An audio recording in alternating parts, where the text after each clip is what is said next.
Soura veut dire beaucoup de choses. Soura, ce n'est pas un chapitre.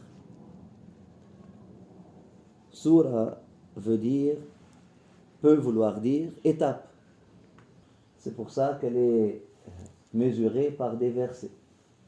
Parce que lorsque tu prends le chemin, lorsque tu prends le chemin, on mesurait le chemin avec et des versets aussi.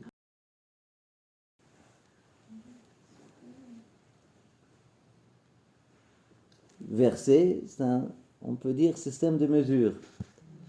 Et c'est venu avec les pèlerins chrétiens qui, lorsqu'ils cheminaient, ils mesuraient leur chemin, non pas avec des kilomètres, mais avec le nombre de versets qu'ils pouvaient réciter.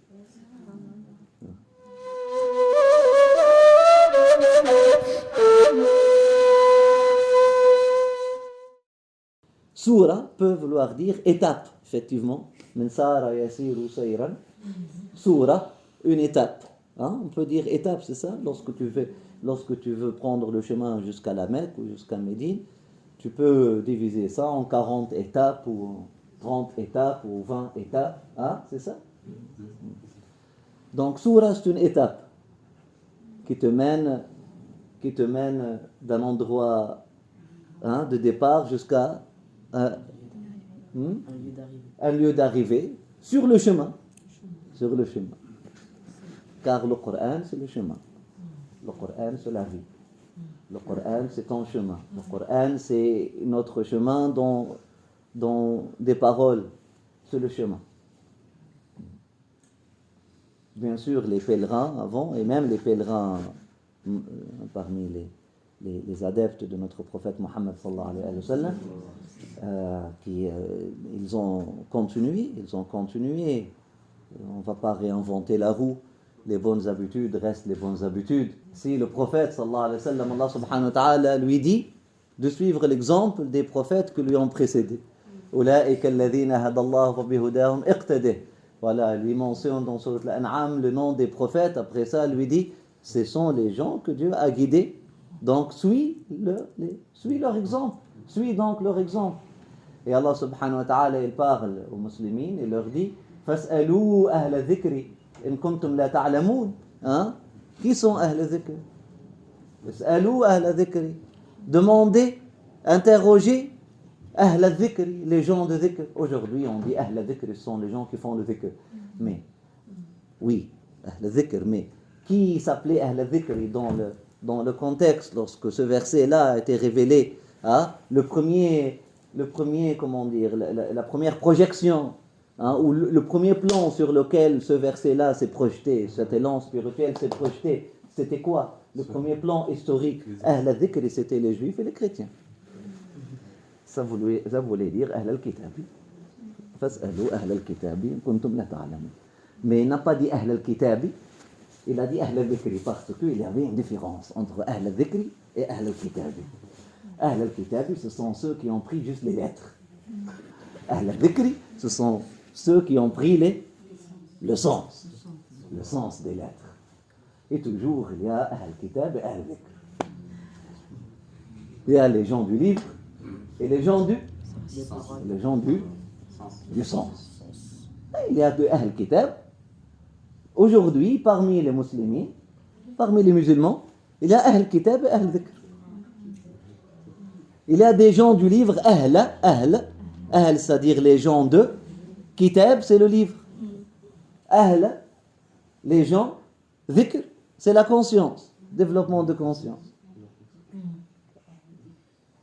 Donc, il y a des gens du livre et des gens de conscience dans toute tradition. Il y aura des Ahl al-Kitab, les gens de la lettre, qui vont suivre à la lettre, mais qui ne vont avoir que la lettre. Il y aura Ahl al-Dhikri, ceux qui vont suivre les lettres et lettres.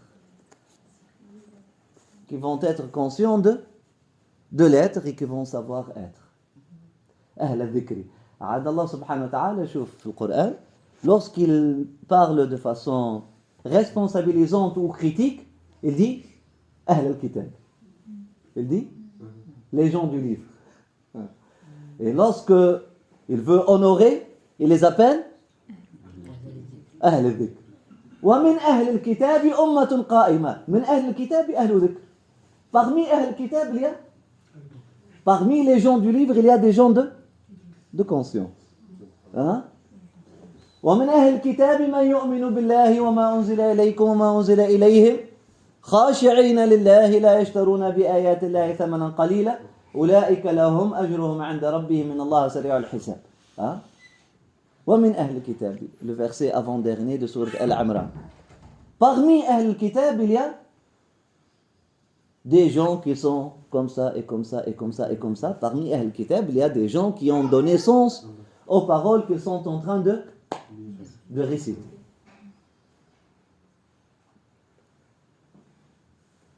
Que leur lecture n'était pas seulement une lecture, mais c'était une tilawa.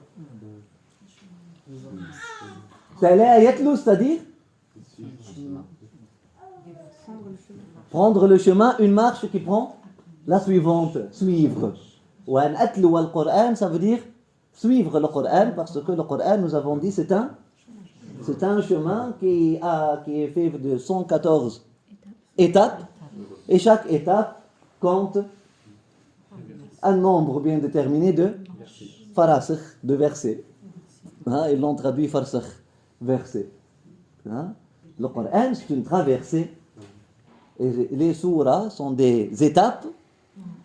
Parmi les sons, ça veut dire une étape.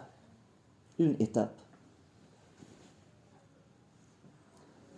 Et nous avons dit, parmi les musulmans, ils ont continué cette tradition de voyager avec le Coran.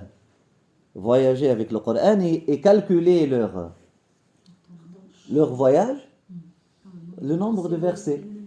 Tu peux dire, c'était l'unité de mesure du temps et de l'espace. À l'époque du prophète sallallahu alayhi wa sallam, vous allez trouver plusieurs hadiths. Un compagnon qui dit j'habitais de la mosquée, Masafat, la distance de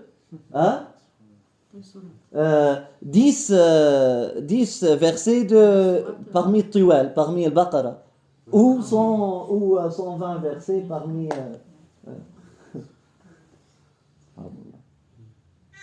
C'était la longueur par rapport à la récitation? Oui, parce que lorsqu'il quitte sa maison, il dit Bismillah ar-Rahman ar-Rahim, il commence à réciter. Il arrive à la mosquée, il est rendu au verset 27 de Sourate Al-Baqarah.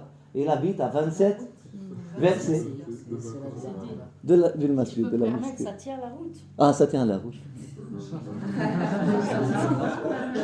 On trouve aussi les gens qui disent, voilà, entre la sunna de l'Fajr, le hadith d'ailleurs, le hadith par lequel on connaît le temps qu'on doit attendre entre la sunna de Fajr, si on prie Jama'a, hein, si on célèbre Fajr Jama'a, et nous avons l'énergie, le temps entre la sunna de l'Fajr et la farida, c'est mesuré avec des versets. Le temps que prend 80 versets, le temps que ça, hein, que te prend de lire ou de réciter 80 versets, par exemple. Bien sûr, ils ont continué cette tradition-là.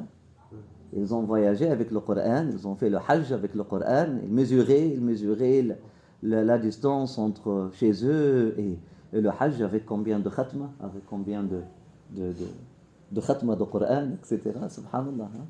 La ilaha illallah, Muhammad Rasulullah sallallahu alayhi wa sallam. Nous avons dit surah peut vouloir dire étape.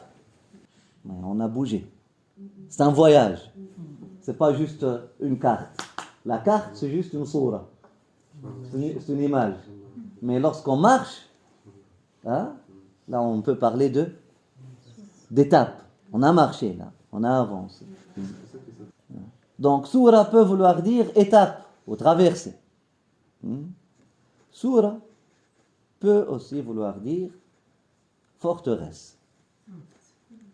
Donc ici, min sawara, donc ça peut venir du verbe sara, cheminer, et là, surah, c'est une étape, hein, voilà. Ça peut venir du verbe sawara, Sawara, c'est-à-dire faire un sour. Bâtir, sawara, ça veut dire bâtir un mur. Hein? Sour, c'est muraille. Donc, soura peut vouloir dire une forteresse. Elle commence par A'udhu billahi minash shaitanir rajim, Bismillahir rahmanir rahim, mais elle finit par Sadaqallahu al-azim, la ya'tihi al-batil min bayni yadayhi wa la min khalfihi. Shaitan ne peut ni venir du début ni de la fin, elle est bien, hein, une forteresse qui est bien bâtie. La négativité, Shaitan ne peut pas s'y infiltrer, elle est bien construite. Elle est bien construite, elle est bien fortifiée. Elle est bien fortifiée. Hada soura, ça peut vouloir dire la bien fortifiée, la bien construite. Ça peut vouloir dire aussi une belle construction. Une belle construction, c'est pas juste décoré, mais une belle construction. Quelque chose qui est bien construit. Une forteresse, un fort. Un château fort. Une kasba, soura. On a dit voyager, Sara, voyager. On a dit sawara, bâtir. Hein? Ça peut aussi vouloir dire, maintenant, c'est un autre verbe, c'est un troisième sens. Hein? On dit un élan. C'est un élan spirituel. C'est un boost spirituel. Une poussée spirituelle, une force spirituelle. Hein? Une force spirituelle, un élan spirituel. Parce que on peut dire sawaratul ghadab, par exemple, quelqu'un, sawaratul khamri, quelqu'un lorsqu'il boit le vin, il est sous l'effet puissant du vin, sous la puissance du vin, ou quelqu'un sous la colère aussi, sous l'effet de la colère, on dit il est sous l'effet puissant de la colère, donc ça peut vouloir dire force ou puissance. Une puissance spirituelle, une force spirituelle, un boost spirituel, un élan spirituel, une charge spirituelle, une vie spirituelle. On va se limiter à ces trois explications-là. Il n'y a pas chapitre parmi. C'est beaucoup plus grand que. C'est beaucoup plus grand. C'est pour ça, je ne peux pas dire chapitre Al-Baqarah ou chapitre Al-Amra, ça n'a rien à voir. Bien que chapitre, peut-être c'est chapitre, peut-être. Il faut voir, c'est une langue vivante, le latin. Il faut voir, ça vient d'où, parce que c'est une langue vivante, qu'est-ce qu'elle a rendu vivante? Aïssa alayhi salam. Il n'a pas parlé au latin, mais c'est la Bible. C'est les évangiles qui ont été traduits au latin, c'est une langue vivante. Qu'est-ce qui rend une langue vivante? La vie de Dieu dedans. Si elle parle de Dieu, si Dieu parle dans cette langue, si la parole de Dieu est traduite dans cette langue, là, cette langue, elle devient vivante. C'est ça, qu'est-ce qui rend une langue vivante? Elle sert pour communiquer. C'est la communication. Si elle sert comme un moyen de communication entre les gens, et elle ne communique pas les valeurs de grâce, elle ne communique pas le message d'Allah subhanahu wa ta'ala à l'humanité, c'est pas dire c'est une langue vivante. Inch'Allah que toutes les langues deviennent vivantes. Amin ya arhamar rahimin ya rabbil alamin. Faut-il encore que ceux qui parlent deviennent Amin ya arhamar rahimin ya rabbil alamin. Donc Allah subhanahu wa ta'ala nous permette et vous permette de laisser derrière une soura à chaque fois, des souras à chaque fois, Inch'Allah. Que chaque rencontre soit une soura.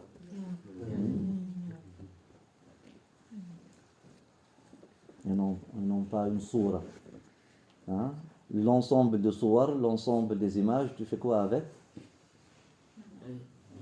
Un album photo. Au plus. Le mieux que tu peux faire avec. Et l'album de soura, on appelle ça Coran. Entre le Coran et l'album photo, il n'y a pas de photo. La ilaha illallah. On ne peut même pas faire la comparaison. L'album de sourate, ça donne Coran. Et l'album de sourate, de photos, ça donne un album photo. La ilaha illallah. Inch'Allah, on laisse un Coran derrière. On ne laisse pas un album photo. On ne laisse pas seulement un album photo. Hein? Un album photo, on va le laisser. Bon, gré contre gré, il a des images, c'est sûr et certain. À chaque chose, il a une image, sauf qu'il y a des images remplies de sens et il y a des images vides de sens. Mais nous vivons dans un monde de manifestation, on doit nécessairement laisser des images, que ces images soient belles. Sauf que ces images soient réelles, hein, soient remplies de réalité. Que ces images soient belles et qu'elles renvoient à une vie, hein, réelle. Amin ya arhamar rahimin. À une amitié réelle, à un amour réel, à des sens réels, à des valeurs réelles, à une religion réelle, à un amour réel, à une salat réelle, à un dhikr réel. Ya Rab, Ya Rab, Ya Allah, Ya Allah.